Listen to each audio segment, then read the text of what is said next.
أعوذ بالله من الشيطان الرجيم. بسم الله الرحمن الرحيم.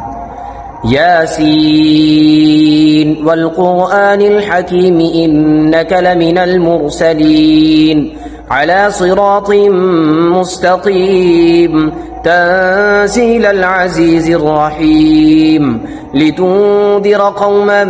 ما أنذر آباؤهم فهم غافلون لقد حق القول على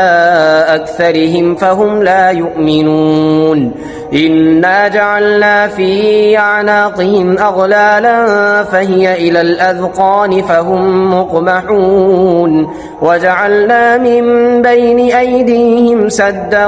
ومن خلفهم سدا فأغشيناهم فهم لا يبصرون وسواء عليهم أأنذرتهم أم لم تنذرهم لا يؤمنون إنما تنذر من اتبع الذكر وخشي الرحمن بالغيب فبشره بمغفرة وأجر كريم إنا نحن نحيي الموتى ونكتب ما قدموا وآثارهم وكل شيء أحصيناه في إمام مبين واضرب لهم مثلا أصحاب القرية إذ جاءها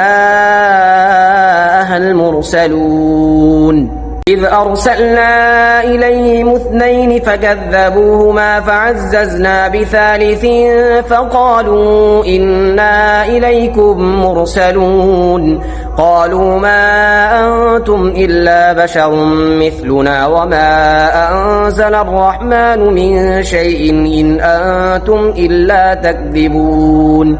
قالوا ربنا يعلم إنا